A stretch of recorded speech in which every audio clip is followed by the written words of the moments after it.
Okay, so hello everyone, back to the next episode, and today my guest is Philipp Schiller. Philipp is currently a student of medicine. Yes, University of Münster. Hi. Well, welcome. Thank you very much. Thanks for being here. And so we're discussing just basic topics about probably everything, because Philipp is very interested guy in many different things. But I think the first thing to know about you is because we both met at a political event of the university here at Münster, at the RCDS. Yes, yeah. So for everyone who doesn't know the RCDS, it's like a political youth organization of the CDU, of the Christian Conservative Party here in Germany. Especially for students. Especially for students, yeah. And so it's only covering student matters, I think. Yeah. Mostly. And so Philipp, you were in the committee, like the head committee, I think, of the RTDS, right? And yeah. So when we met, I think I was doing the finances of the local group in Münster. Mm-hmm. And I think we met when we started putting up posters, actually, for one of the elections that was coming up, one of the student elections. Yeah, that's true, yeah. Yeah. I remember that. So this was the election in the winter, I think, for the winter semester, or for the summer semester? Yeah, exactly. Something like that. So that was back when the university had two election cycles, so now they put it to just one. But we're already getting off track, maybe a little. True, bit. right? Because some ways it's hard to understand like what this election system is actually for. Sure, right? Sure. If you want, I can introduce myself. Yeah, sure. A little bit. Okay, sure. Yeah. So thanks for having me. It's a pleasure to be here. I'm Philipp Schiller. I'm 25 years old. I am a medical student currently at the University of Münster, at the medical faculty here. And so how the German medical system works is that you study for 6 years, and I'm done with 5 of those. So I'm a 6th year. But the 6th year is not a theoretical year anymore. You don't go to university, you don't take lectures. The 6th year is called a practical year, or PJ in German. So that's where I'm currently at, and that's split into 3 different areas, I guess. And currently I'm doing my rotation in internal medicine at the University Clinic of Münster, and I'm really enjoying it. I'm learning a lot, I think. Nice. Oh. Internal medicine, what is that exactly? Explain it? Yeah, sure. So internal medicine is the one of the medical fields that probably most people deal with. So in German it's called Innere Medizin. And so that's the field that deals with everything on the inside, basically. So it covers a wide array of topics from cardiology, so dealing with the heart, to gastroenterology, dealing with the intestine, nephrology, the kidneys. And so it basically can be described as the field that tries to cover as much ground without cutting people open, I guess. And in the old days, there were basically 2 fields. So the first field was internal medicine, and the other field was surgery and general surgery. And so these are the biggest fields, I guess, for doctors, and they're always or historically they were always a bit in conflict, because the one group said, okay, we can do this with pharmaceuticals and pills, and the other was like, hey, let's cut them open and look inside. So okay. And by now I think most of the differences have been put aside, and everybody knows for most diseases it has been established if a conservative or a surgical approach is the better approach. But there's still some minor disease, or not minor disease, but some few diseases, like for example the thyroid gland, in German called Schilddrüse. Some of its diseases, it doesn't the outcome of surgical and internal medical therapies are pretty similar. So there's still debate going on there. Okay, interesting.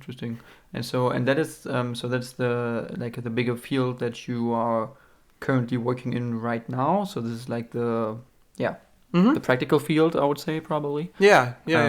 So and that developed from, so there were like earlier, so there were two groups of medicine or of doctors or scientists. Yeah, I think you can even go back more in history and maybe trace them back to two historical groups of jobs, of careers in the Middle Ages, probably.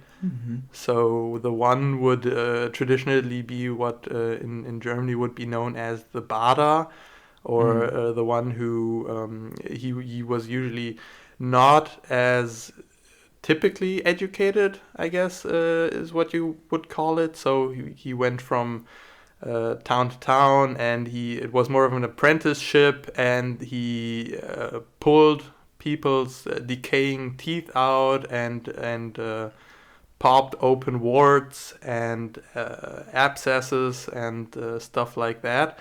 And in contrast to that, there was the medicus, which was a doctor that was typically more expensive, for one thing, and usually studied at a university, and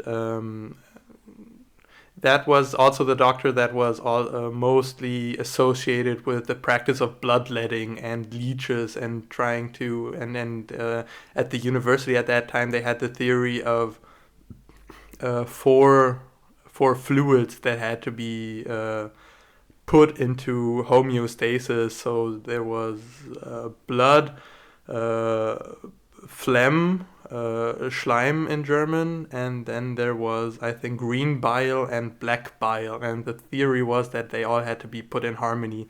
And so that was usually the doctor for the richer folks, but it didn't mean that doctor had better results, by no means. Okay, interesting. And that was in Germany or in Europe I would generally? Say, I would say generally in Europe, yeah. Okay.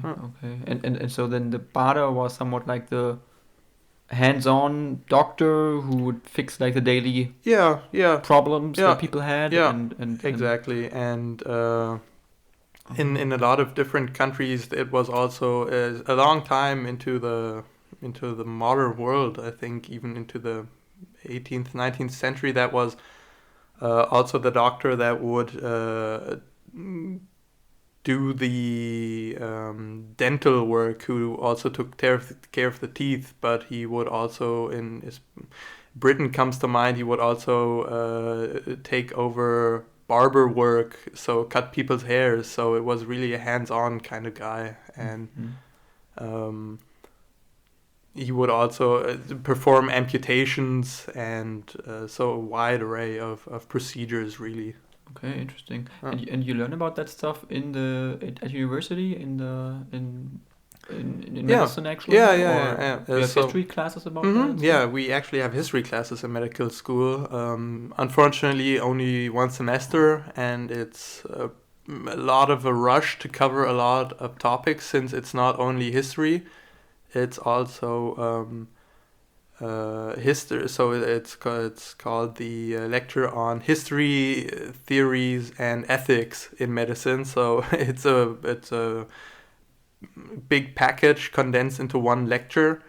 But you really learn a lot, and the other topics that are considered there are in history especially is the time of the National Socialists in Germany, when the doctors, a lot of doctors were people who profited from the system and who did not revolt against the system, and also somewhat actively supported the system, especially in what we call Gleichschaltung, so who willingly formed National Socialist organizations and who also took part in unethical medical experiments with that would never be approved today. Where really found it interesting that people today, when they talk about it and they don't really know the materials and what was research about, who were like, well, yeah, they were bad, but at least the experiments brought us some light, and the human suffering wasn't for nothing. So there were experiments about infecting one group with a disease and the other one, and not infecting the other group. There were horrendous experiments with twins done. There were experiments done about how long can a human stay in the cold until he freezes to death or until a limb falls off, and a bunch of other horrible experiments. But the problem with that was that the experiments were often conducted in a very shoddy and unscientific manner, so that a lot of the stuff isn't really usable today. Some of it is, but a lot of it isn't, so that just makes it even worse in my opinion. Okay, wow. So this was during the Nazi period, obviously, in Germany, between 33 and 45. Yeah, probably. So how much is actually known about that? Isn't there maybe are there some parts of history which are not uncovered so far, which are not talked about maybe? Because some stories about how these doctors were operating in concentration camps, for example, or were doing crazy experiments with people who were mentally retarded, for example. But maybe this is also a question I would have. This is not taught that much in history classes, in my opinion, in Germany. Yeah. Is it? To me, it doesn't. Yeah, seem that way actually. No, it's not talked about that often in history classes.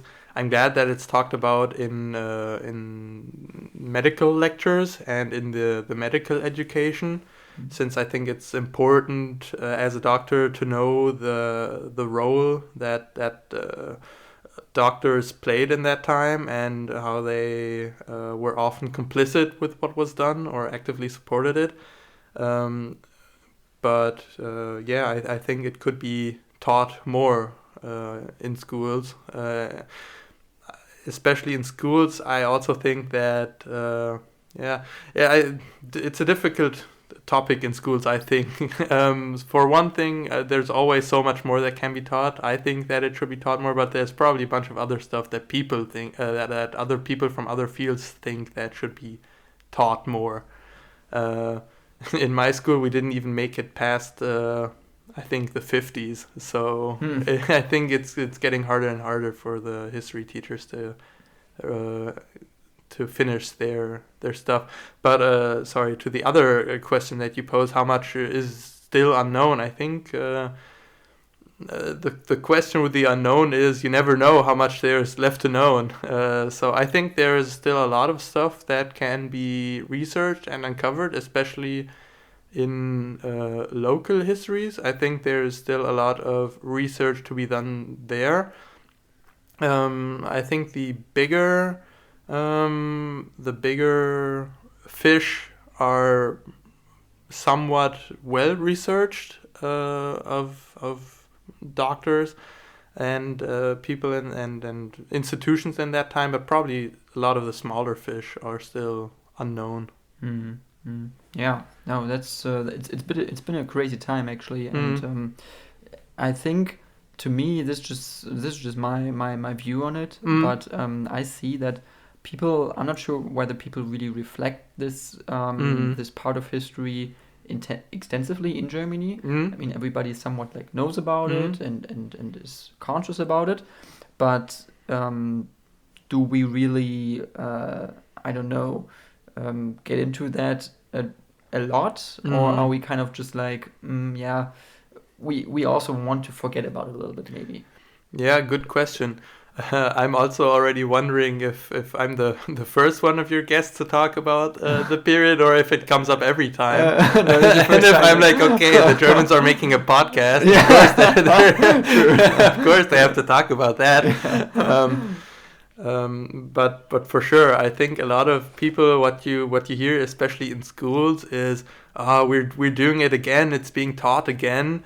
I'm sick of hearing about it, and yeah, there's definitely the sentiment in some parts of the population, but I think that maybe it hasn't really made an impact yet. So sure, they listen to the stories, but have they really understood the stories, or have they really reflected on the stories and put themselves into the other people's shoes? I don't know. So I think it's still a long ways to go with some people, for sure. Yeah, totally. And this is also a problem we have in society, maybe, that it's also hard work to talk about that, and it is Yeah. not an easy topic. It's not fun to talk about it. Yeah. But maybe it's important still to talk about it, because I think this is like what our president, like Frank-Walter Steinmeier, said in a speech. He said that history may never be forgotten, and if we don't talk about it and if we don't discuss it, it will be forgotten what has happened. Yeah. So we have to reflect it, and we have to still talk about it.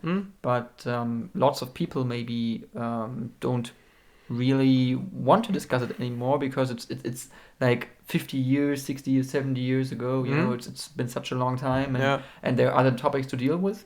Yeah.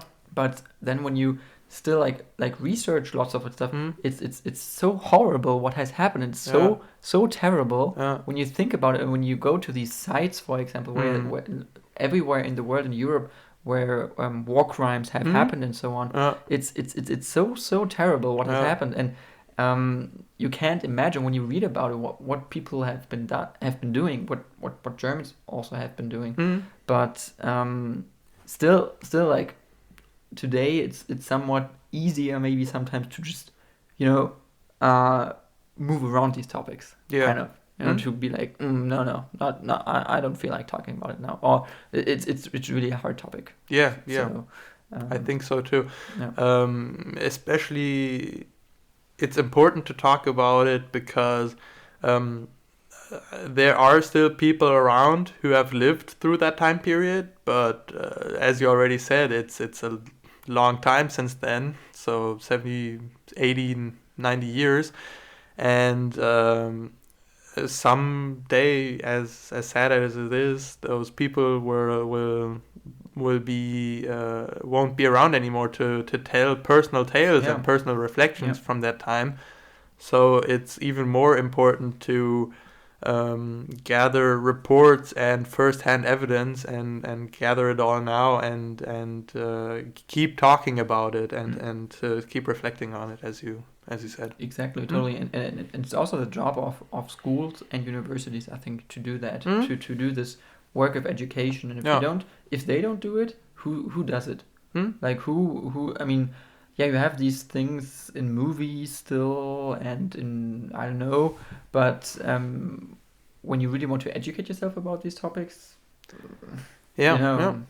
not so many people are doing that just by themselves, just for fun, just to hang out or something. Let's read about World War II. No one does that, actually. So maybe maybe at a certain point people become interested. So I think in the US, I always there was also when I was in the US, there was always this running gag of the dads that started reading World War II books. So maybe 50, 60-year-olds who got really interested in the topic of Pearl Harbor or something like that.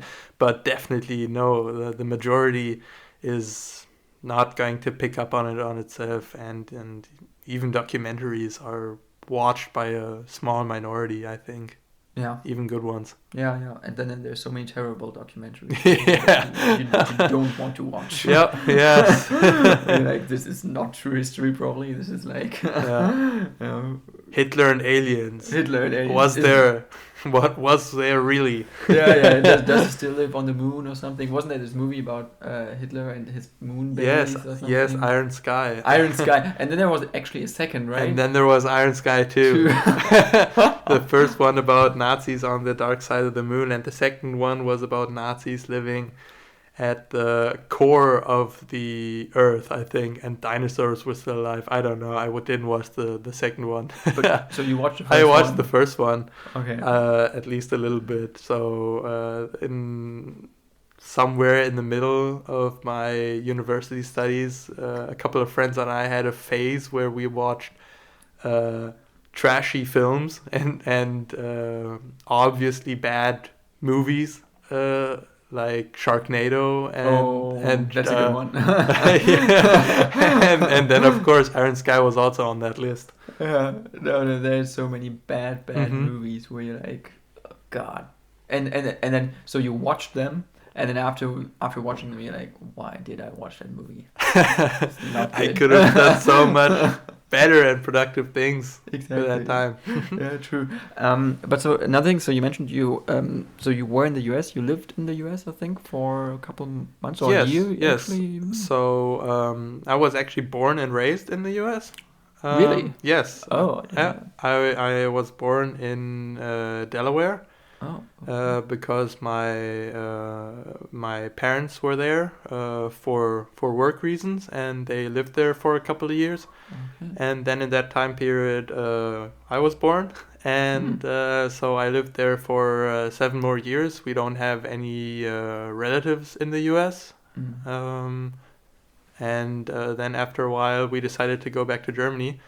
And then I also went back to the U.S. for a trip, not a trip, an exchange. So an exchange year, 2011, 2012, to Michigan. So Michigan. Okay. Mm-hmm. So, but so you lived in the U.S. until you were 7 years old. Yeah. And so you went to school there also, like to I elementary school, attended the first grade there. Yeah. First grade. Mm-hmm. Okay. So then you were. So you were growing up bilingual then. So you were. Yeah. So I was raised with the English language around me, and then my mother trying to teach me German at home, and that worked out pretty well. I think the first few years, and then after I turned 6 or something, I didn't want to learn German anymore. Really? But after moving here, I already knew enough German, so it worked out fine. Okay. Yeah. So, but when you went back to Germany, you must have been the best person in class, right? In English class. In elementary so in school? English class, actually, we struck a deal with the English teacher, since the English lessons weren't really what I was interested in, and weren't really the level of the other students. So I just got assignments and crosswords and different puzzles to work on in the back, and I did those, and then that was my grade. Okay. And that was my experience of English in elementary school in Germany. And then I started attending regular English classes when I was in 5th grade. Okay. Nice. Well, that's a cool experience. It's important, I think. So different topic. Let's talk about coronavirus, because it's still like everywhere around, and we can't, not discuss it. So have you touched at work anything like relating coronavirus right now in your practical phase, or so do you not have anything to do with that right now? Not in the. So to open up the bigger picture for the listeners, maybe. So in the first few months, I worked in the intensive care unit of the University Hospital here in Münster, and was working there in the regular ICU, and then also on the COVID ICU. And right now I'm working in the emergency room. ICU? What is it? ICU is the intensive care unit. Ah, okay.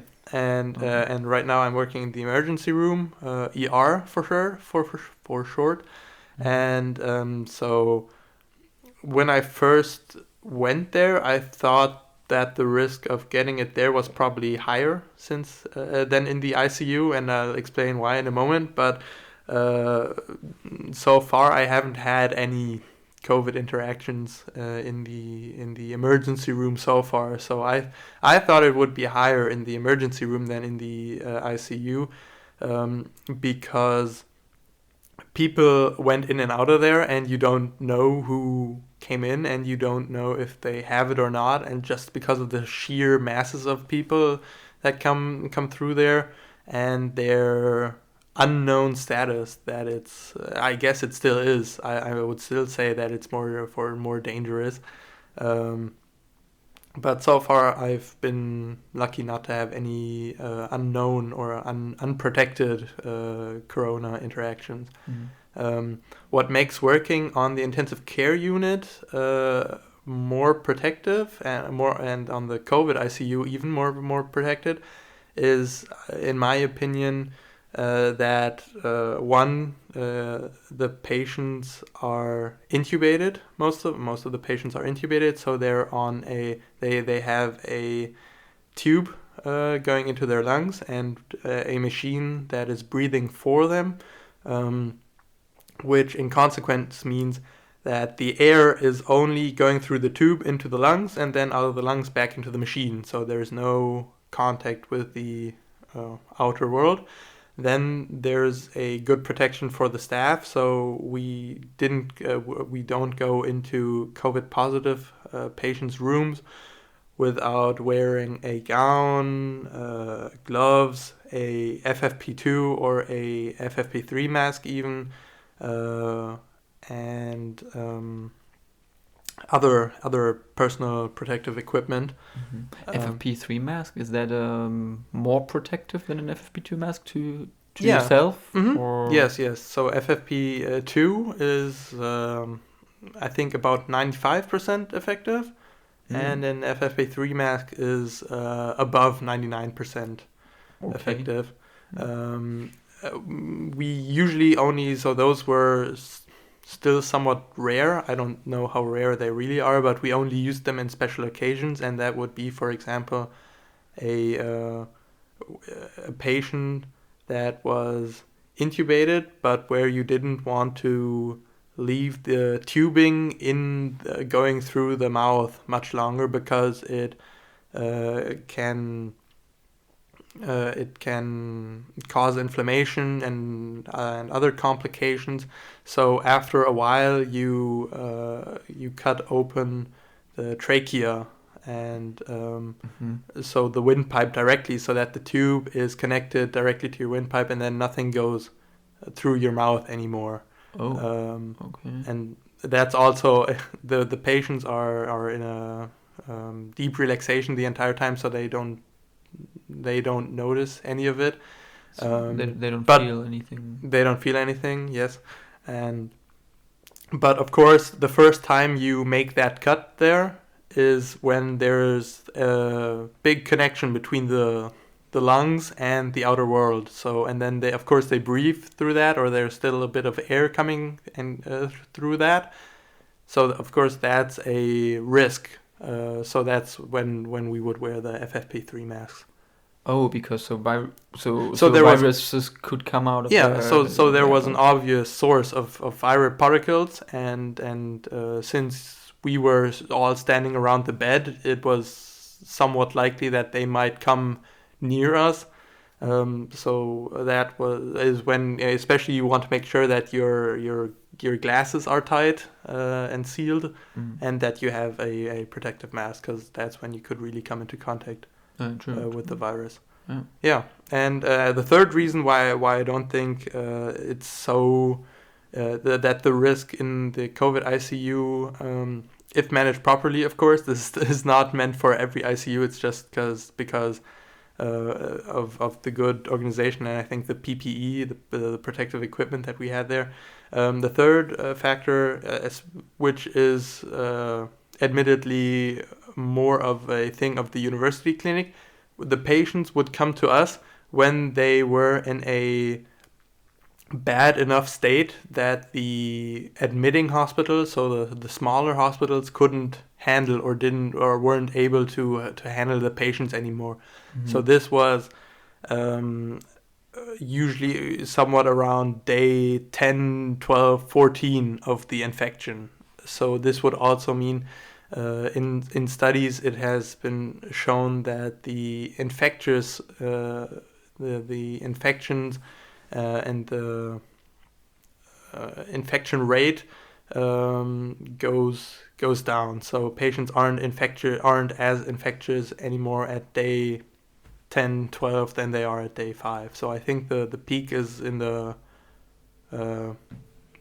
around day 5, 6, or 7, something like that. Okay. So until day 6 or 7, they are still infectious, and then after that, so that's when they're not no. infected at all. So that's when it's a graph. So that's when they're most infective, and then okay. after that they're still infective, but the viral load decreases from there on. Okay, but it never goes to 0 until they, have come over the disease, right?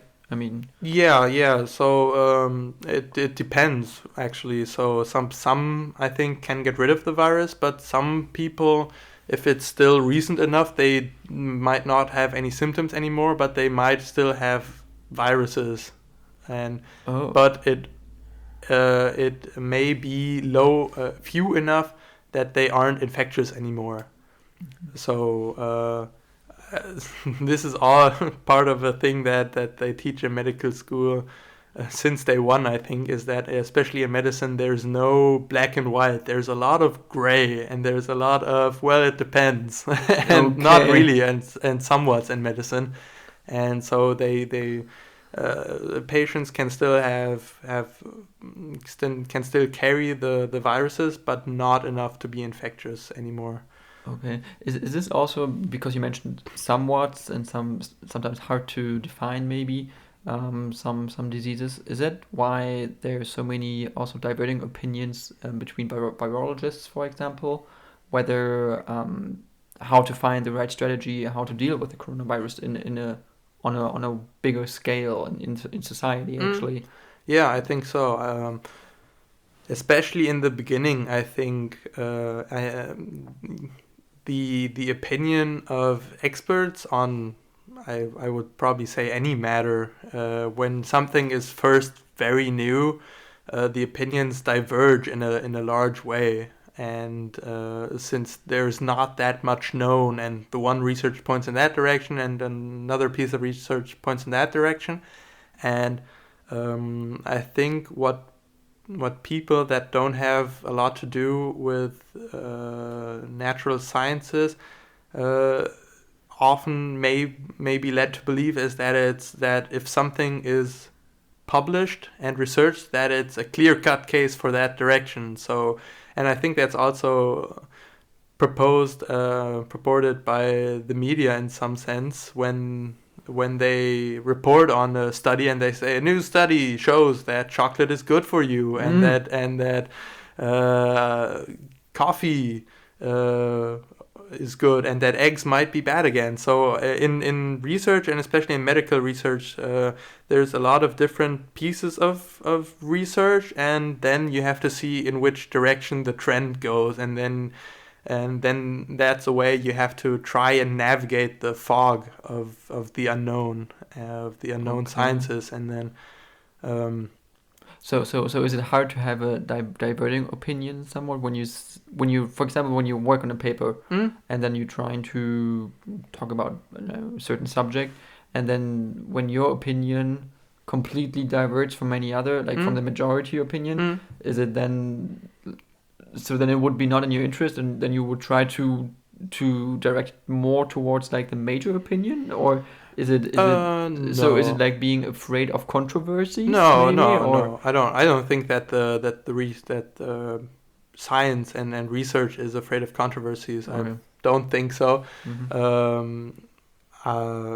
If somebody presents new evidence that suggests something that was not believed until a very long time, or that was not believed until then, and the science is solid and the methodology holds up, then that has to be taken into account, and it shows that the research may have not has been as clear cut as it was first believed to be. So I think a lot of the sense that some people may get that science is also about majorities and people going into the majority direction is I think often increased by scientists who don't do credible research and who don't do serious research and that use somewhat questionable methods and maybe too few cases, and then those scientists say, but look, I have something that points to the total opposite of what you all say, and then there's not much to say other than, well, your research isn't that good, and when we can't really trust your research. And then the first guy goes, well, my research goes against the majority, so that's why people won't believe me. And I think that's not the case. If there's really research that is solid and that can show that something new should be adopted, then I think most researchers and all of science should adopt it with open arms, and I think they do. Yeah, no, that's super important. But so I have a question here, because so how competitive do you think is research in medical sciences? Because that's just what I heard, that it's hyper competitive, and it's more competitive than other disciplines like economics or business sciences or stuff like that. Yeah, for sure. So I think that's another topic in the same sense. But yes, I think medical research is very competitive, and there's always, especially in that field, I think there's a lot of pressure to publish a certain amount of papers or articles in a given amount of time in order to show that you are still a good researcher, and that you can still produce results when needed. And I don't really think that's a good approach. A lot of science is measured by how the impact factor is. So how in which journals do you publish? Are they high-ranking journals or are they lower-ranking journals? And especially, I also don't think that only publishing positive results is something that is really helping the scientific community. So if someone tries something and it doesn't work, and he produces negative results, then those don't get published, because who wants to read negative results? But in my opinion, it's also important to publish those somewhere and to have those, because those online and searchable and findable, because somebody else might try that and then they don't have to try it again, or if multiple people have tried it, they don't have to try it again. So and isn't it also about the content itself, that when someone criticizes the content that you publish and says this is wrong or this makes no sense or whatever, then he or she directly attacks and criticizes or denies actually like the truth fullness of your work, or the content itself, and maybe this is also the thing that scientists only have the content that they publish. They are as good as their content is, maybe. And so when some other scientists say, well, that is just crap what you just published, they are somewhat criticizing their entire reputation or their entire scientific ability is on stake, is at stake, right? Yeah. So this is just what I think why it could be this competition, and also maybe this sometimes like this negativities between scientists where they're like Yeah, definitely. Especially I think in German media, what the general public noticed in the last year was, I'm not sure if it's, I don't think I can say that it's in all medical fields this way, but it was especially noticeable now in the virology field when there were different virologists that offered different opinions on the state of the coronavirus and how the state ought to handle it. And so everybody kind of picked their favorite virologist and then went with that instead of looking at the research that was published. So of course, nobody can look at all the research. That's why we have specialists. But yeah, I think it was maybe pushed a bit too much. The narrative was pushed a bit too much that the virologists were maybe fighting and they were disagreeing on everything, and even if that wasn't the case, and sometimes some virologists seemed like they were jealous of other virologists because they got more screen time and more time on TV and they wanted to present their research. And I think it got personally a little bit in the last year. Yeah, that's true. And I mean, obviously it's also much about reputation for the virologists who are on TV, because they are getting popular. They, you know, people listen to what they say and the message and everything.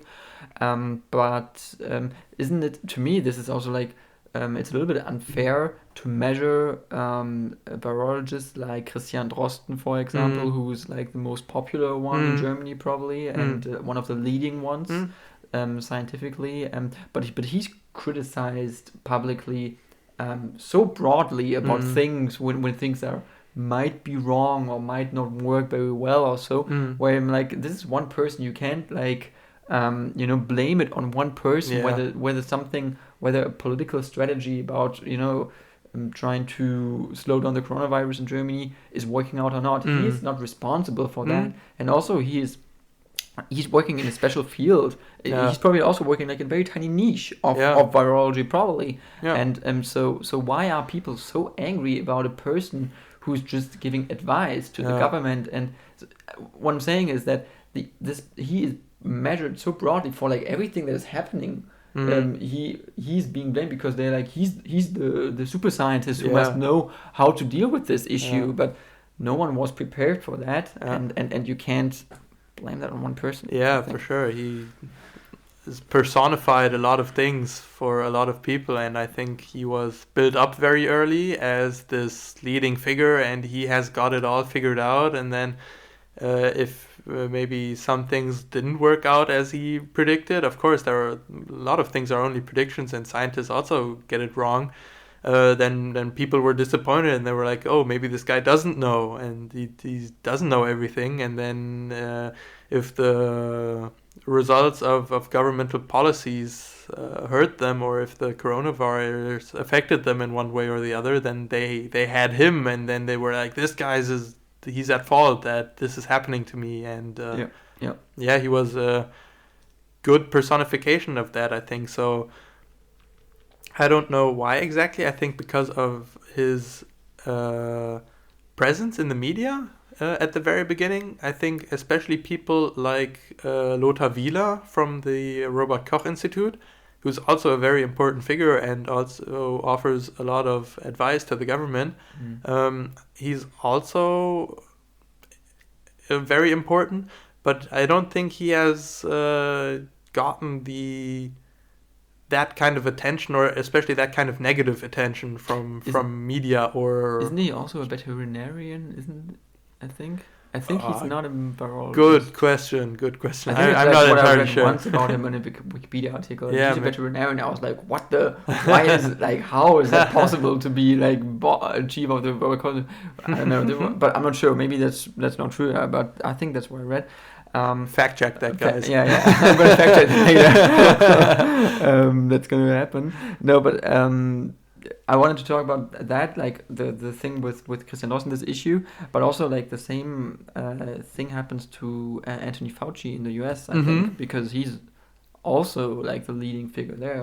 And how he has been criticized by the former president. Mm. It's been ridiculous. Yeah, it's really crazy how in the US especially, I think it was even more so than here that in the US you have two groups, Republican voters and Democratic voters, and the Democratic voters were like Anthony Fauci, he's my guy, he's the science guy, and he tells it how it is, what may have been said about other people Yeah. at some other point, and they trusted him completely and put all their faith in him. And then the Republican voters were maybe like, this guy's a fraud and he doesn't know what he's talking about. And I think he was even more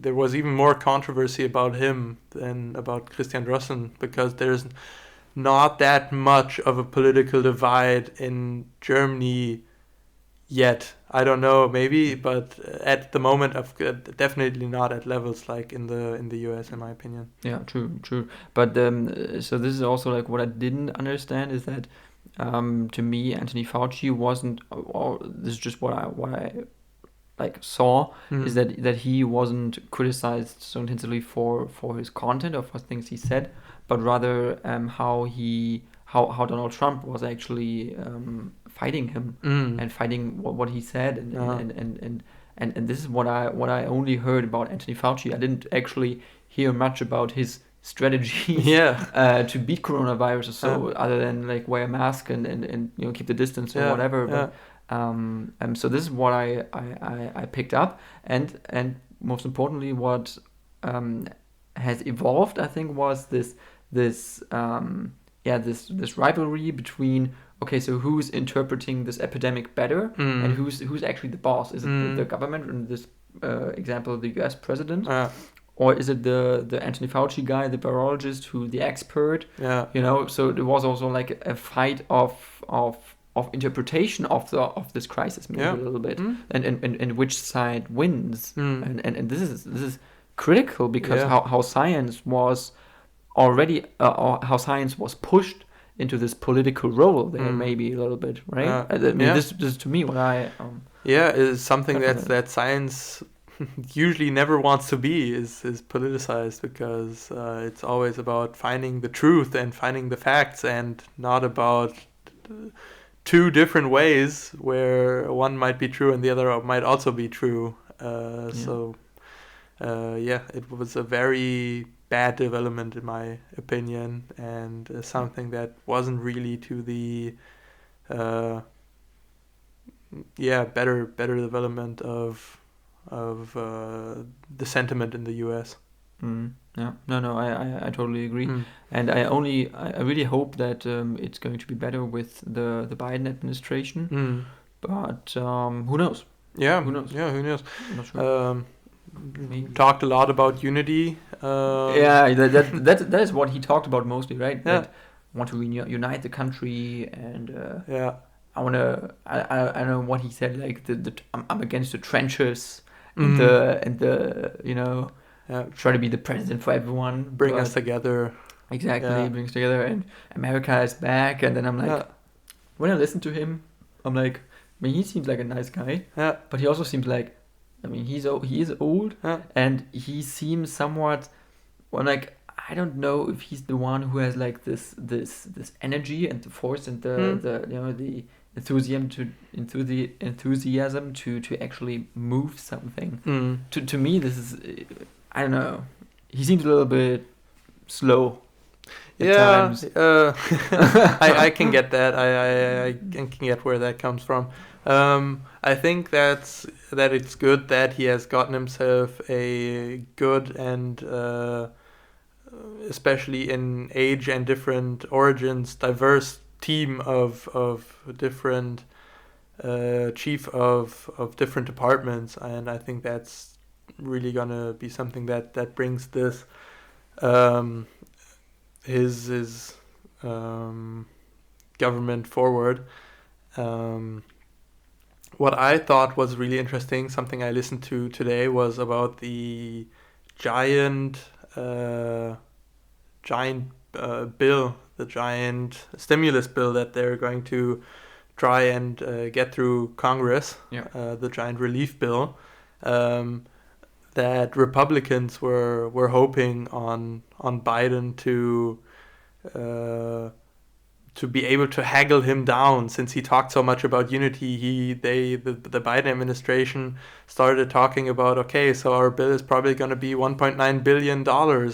And the Republicans, I think a lot of Republicans were hoping, okay, let's start at 600 million and then we can meet in the middle. And then what turned out was the Biden administration was like, okay, but we're talking about 1.9 billion. We can maybe talk about 1.8, but if you're staying at 600, then we're not going even close to that. Yeah. So the ball was always in the Biden administration's court. Yeah, true. But then it's like, so how does this? What do you think? Do you really think that this helps a lot with just pushing money into the market, and then that the businesses?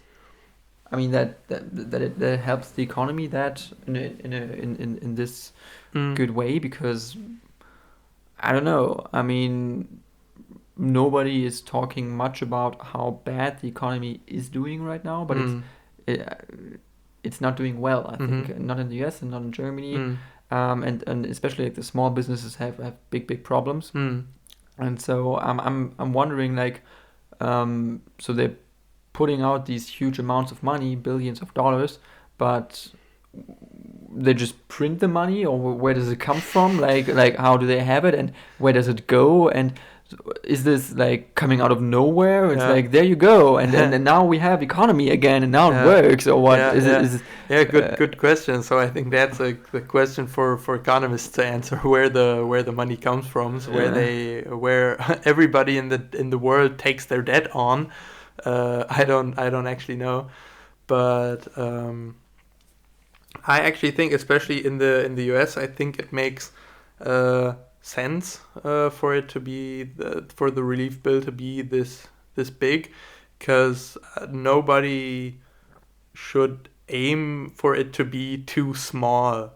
And I think now that they're now that they're getting there, now that they're turning the tide around, nobody wants to, or I in my opinion, nobody should say, okay, let's keep it on the low side, and then you're just turning the tide, and people who, if they could have just held out 1 week more, drop into nothingness, and who could have been, and their business could have been saved by a bigger relief bill. So I think that right now is a good time to invest money and to save jobs and businesses, and then there is also a time again to save and to be financially more responsible, I guess. But I think right now might as well. True, but I mean, but you have to say, so the debt in the US is already pretty high, right? So they have like the deficit is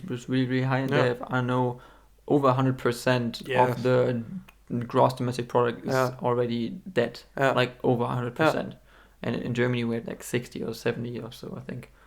So this is already a lot, and the US economy is like 4 or 5 times bigger than the German economy. So when the biggest economy in the world is like, oh, let's just put another couple of billions out there, and like we don't care about like the state deficit or whatever. This is questioning to me a little bit, like I don't know whether that's going to be good for the international economic stability, financial system in the world, which depends on this economy, I think. Sure,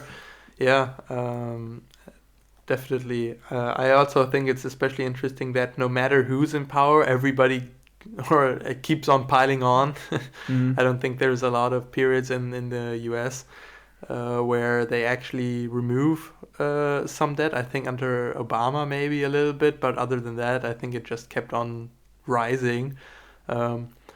Probably because, in my opinion, they're probably banking on the trust in the US and the stability of the US market, because if there comes a point where the US can't pay back its debt anymore, then the world is probably in much bigger problems than paying back debt. So that's probably what they're betting on. Then we have 2008 all over again, or 2009. something like that. Something like that. Yeah, no, not good. Not good. No. So it should. But so this leads me to my other question. That so when do you think is the pandemic going to be over? When are we going to see, results with vaccination and so on, that we can open up again and that. Yeah, good question. I think that's the $1 million question that everybody is asking right now, and that nobody has the answer to, or the best answer to. At which point do you reopen? At which point would you declare the pandemic to be over? I personally, I think for the pandemic to be over will probably be something most people won't even notice. I think that the pandemic will slowly, if we get it under control, then it will slowly fade out at one point, and maybe there will be a point where the WHO, the World Health Organization, declares that the pandemic is finally over, but at that point probably the people will have been living normally for quite some time, so there won't be a D-Day, I guess, in that sort, what some kind of people are, or what some people are hoping for. But when the point will arrive that we can live in normalcy or new normalcy, good question.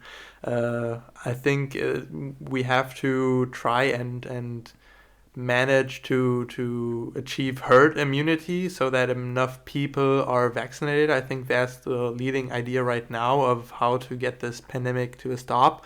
At which percentage of vaccinated population that will happen is still something a lot of researchers are debating right now, as far as I know.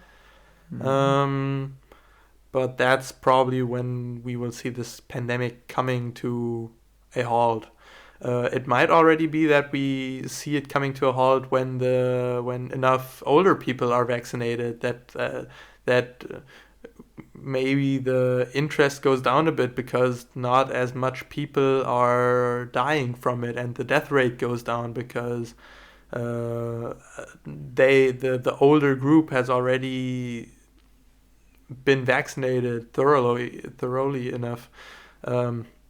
I think I read today an article about the UK where the deaths of elderly people has been cut by 80% or something because so many of them have already been vaccinated, and that would of course be an amazing headline if we could achieve something like that globally. Wait, in which country was this? Great Britain. Oh, Great Britain. I think 80%? over 80-year-olds. I think over 80-year-olds. Over 80-year-olds, yeah. death rate cut by 80%. Yeah. Okay. So of course only a small group, but it shows how effective vaccines are in preventing a severe development of the virus. So, yeah, my hope, I guess, is that we get a lot of people vaccinated as quickly as possible, and that we can, get back to a new normal. I'm hoping that the virus mutations are able to be stopped by the vaccinations, because I think that's still an unknown factor at the moment. If we were still dealing with the same virus as we had 1 year, then we would probably say, okay, maybe it goes till autumn or something, and then enough people are vaccinated. But as it is right now, there's still new mutations arising, and more and more new mutations are arising that all behave a little bit differently, that might be a little bit more effective or a little bit more or less deadly, and we have to make it through. So I think that's what makes it so difficult to put a end date on this whole pandemic. Yeah. But this is like the thing that people, I think, ask a lot, whether is it still going to happen this year? Is it going to happen this summer? Yeah. People are like, oh, I want to go on vacation. Can I party this summer again? Yeah. But next summer for sure, right? No? No? No. Exactly. Yeah. Yeah, no. Exactly. Or they're like, I want to go on vacation to Italy this summer. Yeah. Like, Yeah. why is it not going to be possible? And so Yeah. on. So people are, I think they are also just so used to being so free and being able to do everything anytime they want. Yeah. That right now it's really hard for them to just say, well, one summer I'm not gonna go. Okay, well, I mean, obviously last summer it was already that bad, so I'm not saying it's super easy. Yeah. But if it's really a problem, is it so hard to just say I'm not gonna go on vacation this summer again, or I'm gonna stay at least in Germany or so? Yeah.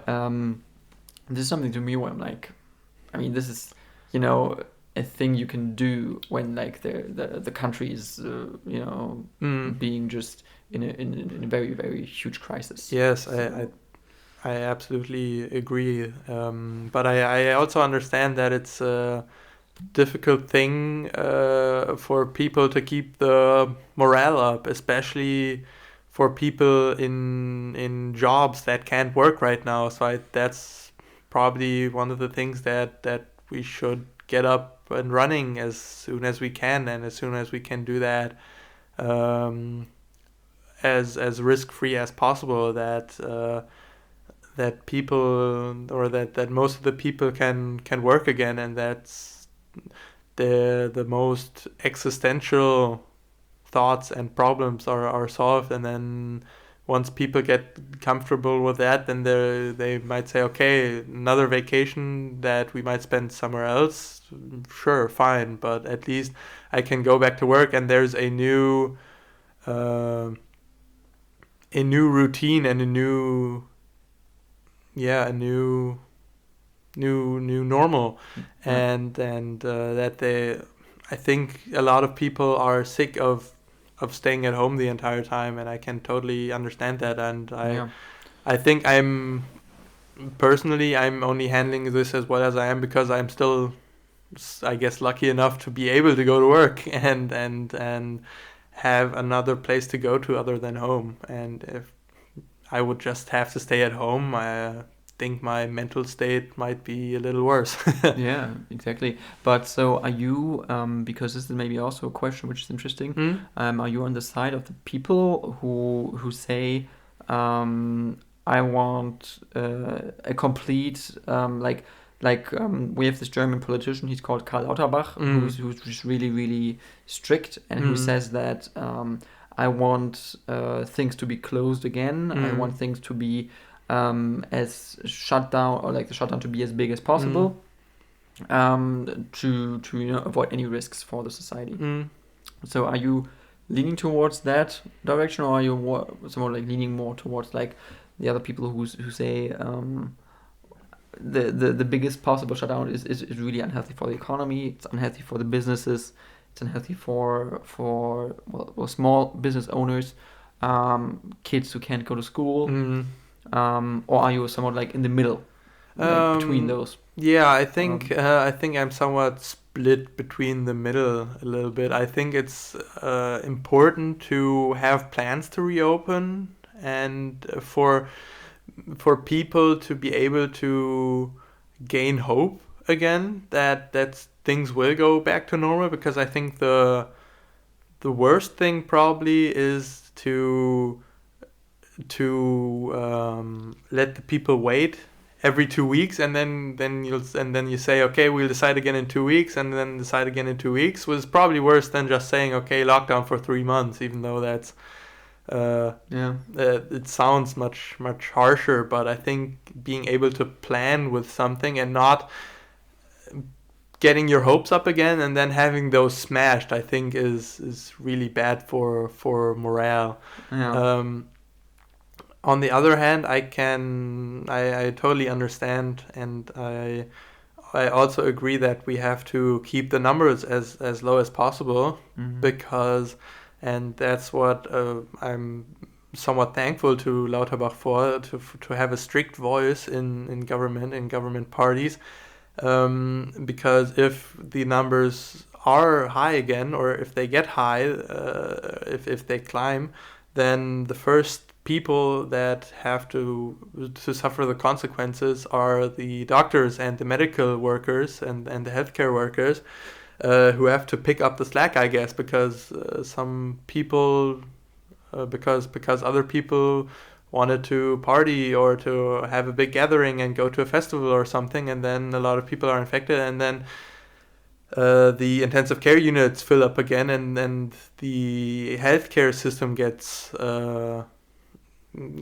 totally overwhelmed. I think we have to keep that from happening, and it's a very delicate balance because we haven't found a sweet spot, I guess. So we haven't found the sweet spot between opening just enough and keeping enough shut down so that it stays constant. So closing down everything brings the numbers down, and even right now, probably because of maybe new infections coming over from the Czech Republic, or I'm not really sure, the numbers are rising again, even though everything's shut down, or because of more infectious mutations. So of course the worry is real that if we open everything up again, that the infection numbers will rise and will rise uncontrollably. So I think everything that we do has to be done with caution, and you can't say close everything down or open everything up. So we have to find some sweet spot, I guess. Mm-hmm. But it's hard to find that sweet spot. Yes, I think. yes. It's super hard. I think so too. And I'm not sure whether anyone has found that. So no, I don't think so. I'm not. Maybe the sweet spot doesn't even exist because there's too many factors.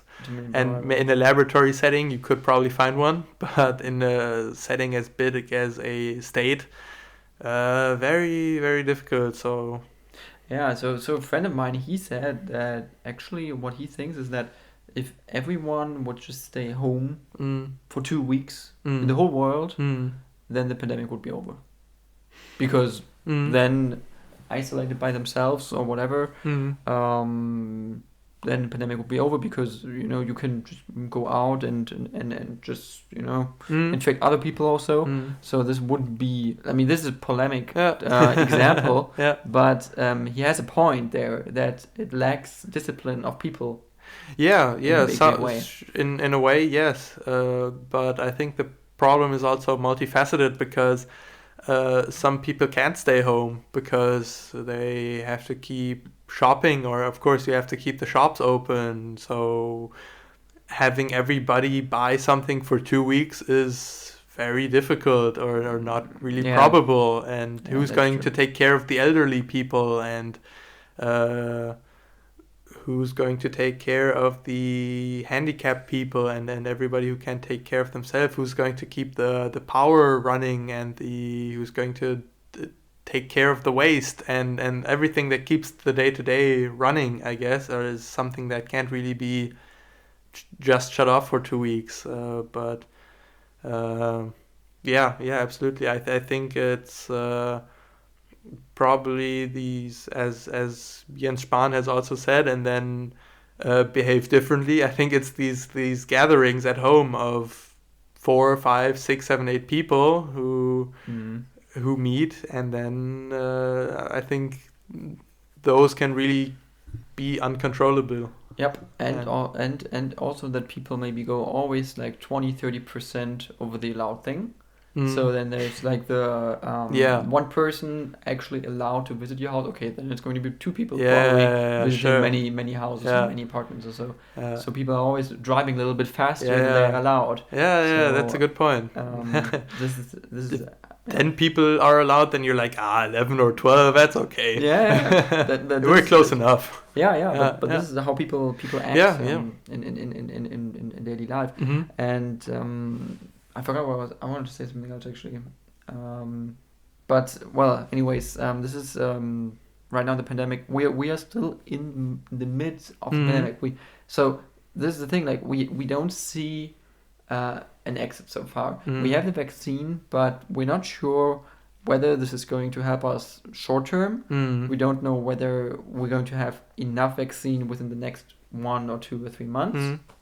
This is a big problem, and this is like the thing that I don't understand at all. Why Germans are so conservative towards this thing about, okay, so we have the AstraZeneca vaccine right now.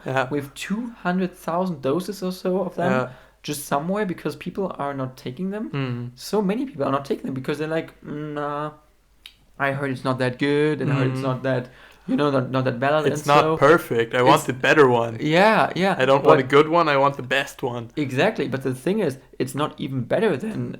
It's not even worse. So the Pfizer-BioNTech vaccine is not even better probably after the first doses at least. This is what the British people said after their surveys and so on, and they have the most experience because they have vaccinated so many people. So why would we say with so little vaccination experience in a big group of the population, why would we say then no, the AstraZeneca vaccine, that's not that good, that's not. Yes. So this is the thing that in Europe we tend still in this pandemic that people go back to these national prejudices, and even in England, in Great Britain, they say, no, we only want AstraZeneca, we don't want Pfizer-BioNTech because it's from the US and Germany. So like we're like, no, well, let's stick to the British like one, our own one. Yeah, and then the French, they criticize the Brits and the AstraZeneca vaccine so intensively over weeks. They were like, nah, this is bad, this is not working. And so how irresponsible and how stupid is that? Yes, yeah. I don't understand. Yes, absolutely. This is absolutely. Another example where I noticed that is how the vaccines are called. So in Germany, we call it the BioNTech-Pfizer vaccine because, of course, BioNTech was very important in developing the vaccine. But in the US, for example, it's just called the Pfizer vaccine. It's Pfizer and Moderna. So BioNTech doesn't even get a mention. So maybe there's also, I don't know, is there another company behind Moderna that we're not naming? So maybe a company from Spain? No, I don't know. Maybe, I don't know. Who knows? Could be. We don't know. But you have a good point. And it's also in Germany that we're about like saying that, oh no, but CureVac is like about around the corner with their vaccination. It's gonna be there. And it's gonna be there. And it's like everybody's like, oh, I mean, it's only about this, it's another German small company who has developed this vaccine. We're so proud and this is such a cool country and we're so good. Where I'm like, how stupid are the people in this situation to go back to these national to this national competition? Like it's a game. Like it would be a joke that we have hundreds of thousands of dead people in Europe. We have over 500,000 dead in the US, I think. Like it would be still about joking or competing and fighting like the other side. Like hasn't it arrived in the heads of the people that we are in this together? Like we're all in one boat. So if it doesn't work out in the US, then with the vaccination, then we will have this pandemic forever because we will have exchange also. We're dependent on each other. How can people... also with the developing nations who some experts say can't start vaccinating or won't be finished vaccinating until a few years from now because this year's vaccines is pretty much bought up from the US and Europe. But there's not much left for other countries to vaccinate, and I think a lot of people are missing the big picture and are thinking, okay, if we have it under control in Europe, then I don't care what happens in other countries, which I guess you could think that way, but it totally also leaves out the critical factor of mutations, that if virus is allowed to run rampant somewhere else and then it changes, and maybe one of those changes is something that can circumvent our vaccine, and then it starts all over again. So it's in our best interest to get everybody vaccinated as quickly as possible. Yes. And and it's, I don't know, it's a mess. To me, the situation is a mess because there's also not much political control from like the national level, then like regional levels are intervening and competing with national governments, and then no one really knows, no one is very strict. Many people are just like circumventing the rules, and they say, oh, I'm gonna go on a vacation anyway, so I'm gonna have a party anyways at my place. And other people are also not helping when they say, no, this vaccine is not good enough for me. I'm gonna wait for the other vaccine. Like these people are as bad as the people who are not obeying to the rules of the lockdown, because people who have the chance to be vaccinated and choose not to are actually actively endangering the people around them, their families, their friends, people they're working with, because every person who is vaccinated is helping the herd immunity and themselves, themselves, and it's also because they are immune, and maybe they will not react to the virus that strongly, or maybe they won't even get sick. Then people around them won't be in danger that quickly. So this is completely so irresponsible, and I think people who actively say no, I'm not going to get vaccinated, they should be punished at some point. Because, well, this is what I'm not in power, but if I would be a person in power, I would do that, because this is a national crisis, and it's a national health situation crisis, where people are endangering each other. They're endangering their lives when they act like that. So this is like almost a criminality, maybe. I mean, this would be very, very, very far. I definitely know what you mean. I mean, it's very, very difficult to force people to get vaccinated, or to punish them for not getting vaccinated. But if it's not criminal, then it's at least immoral, and something that no one should actively choose. So totally, absolutely. Yeah, but then the thing is, like, we don't have enough vaccines so far. So except the ones that are in the fridges right now. I think something that Germany is also, at least at the moment, not prepared enough for is the amount of vaccine that might come in the next weeks or in the next month. So right now, I think we still have too few of the vaccine, too little of the vaccine. But if the shipments come in as expected and as ordered, then there will be millions of vaccine doses coming in, and not enough people to hand them out. So I think that's why it's important that we should look at other possibilities than just these centralized facilities. So at the moment, a lot of the policy is focused on vaccination centers that are supposed to vaccinate a lot of people in a short time. But we also have to remember that we already have a good vaccination infrastructure. We have the general practitioners, and we have a whole range of GPs and their network of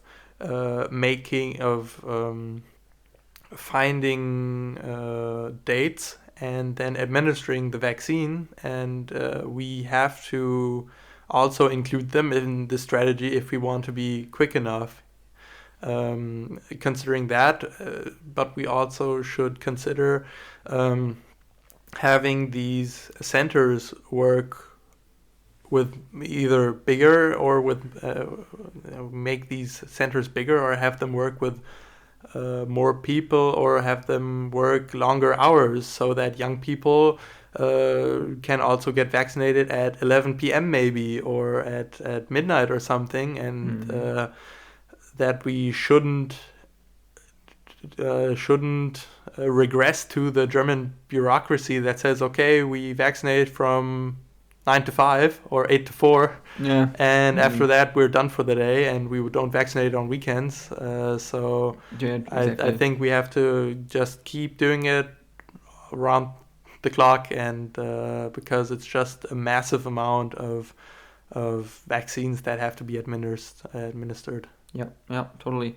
But this is like another thing that I didn't really understand, that we have these big centers built up in the cities for like mass vaccination, but there is no vaccine. So, but they have built that like 2 months ago already. Why did they do that? Probably because they were expecting to get more vaccine. Yeah. And the reason for building the centers at all was that the vaccine had to be stored at a very low temperature, so I think minus 80 degrees Celsius, and that requires special fridges. So I think most hospital fridges will go down to minus 20. At the university, they also have a lot of fridges that can go down to minus 80.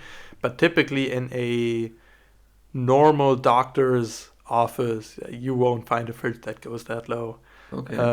So that's why we needed to be able to concentrate the vaccines and the vaccination process to one point. But now that we get more and more vaccines that can be stored in a normal fridge like AstraZeneca, or that can be stored at minus 20 degrees, I think Moderna, we have to diversify our ways of getting the vaccine out. And I think another way of getting the vaccine out there should also include opening up the next group of people. So I think a few weeks ago it was already clear that the vaccination of group 1 and group 2 can't be, okay, we're going to do group 1 entirely and then we stop and then we start group 2 and then we do it entirely. So we have to there has to be an overlap, or otherwise it won't work, because it'll take some time for people to start get vaccinated, and then it'll slow down because there are fewer and fewer people left, and maybe they're on vacation right now, or they're sick, or there are other reasons they can't get vaccinated, so there are fewer people, and then they maybe have some reasons why they don't want to get vaccinated, or they can't get vaccinated at the moment. So we can't wait for everybody to have gotten the vaccine before we start the other group. So I think we're slowly getting to a point where we should start opening up the other group. Other groups, yeah. So just one last question before we're coming to an end, probably, maybe. Yeah, sure. So we talked about this pandemic and when it's going to end. Do you, or would you, if you would guess, a date in the coming months, maybe the next half year. So when do you think normal life is going to be back? So I'm talking about mass events, talking about going to a bar, maybe going to a nightclub or whatever, especially important for young people, sports clubs, all these important social activities for everyone. When do you think it will be responsible to do that again? So I'm hoping that this summer will, since we've already seen how the virus reacts to a summer, usually the numbers go down without us doing a lot, since people spend more time outside. So I'm hoping that we can get to that same sense of normalcy this summer. But until there's complete normalcy, good question. So maybe April 2022 is when so when there's complete normalcy or more normalcy, when people can say, okay, we've gotten most people vaccinated, we can start leaving the mask off, and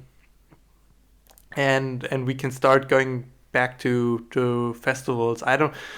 I'm thinking that this summer the numbers will go down, or at least I'm hoping the numbers will go down, and then, since maybe we're lucky, optimistic guess or optimistic would be that we're already that normalcy can return in October 2021. But if we haven't gotten that far, or the mutations turn out to be more dangerous or more effective at infecting other people, then I'm not counting on it till next summer. So Okay, so you it'll be around for a while, I think, and there's also the possibility that it becomes something like the influenza that just stays around. I don't think it'll be completely defeated. I think for something to be eradicated is very difficult, and humanity has only so far eradicated a small amount of diseases. So yeah. So probably maybe April 2022. If it's earlier than that, I'll be happy too. But okay, and so you think public events also own like for short term next year. So not before next year. I would this year, like no way that we were going. No, I think that this year it'll probably be like last summer. So that'll be there could be some public events and some events outside, and there can be bars outside, and there can be nightclubs, and there can be some kind of festivals. So you think nightclubs will open up this summer? I think it can be. I think if we're lucky, then those can open up this summer again. After the vaccination, after people get vaccinated, so I think it'll also be an overlapping process. So a lot of people will be vaccinated, and we will probably still have to be wearing the masks this summer. I don't think we're gonna get rid of them. Okay. This summer. So I think it'll be a summer that will have openings and reopenings, but it'll probably be under safety precautions. Okay, and then a possible wave. Yeah, and going up again in the fall. Then perhaps if things don't go that optimistic, then there might be another wave or another small wave in autumn or winter, and then hopefully when we get through that, then the numbers go down again. So. Okay. Yeah. Well. Okay. So thank you very much, Philipp, for your optimistic perspective on the future. The optimistic and the pessimistic view. This will be maybe a rather optimistic view, or at least a view and a perspective for people maybe. Yeah. So thank you very much. Thanks so much for having me. No problem. Anytime again. So we'll see you guys. Hear you guys next time. Next podcast episode this Saturday. Climate activist of Fridays for Future is going to be there, so you can tune in on the weekend. Okay. Thank you. Bye-bye. Bye.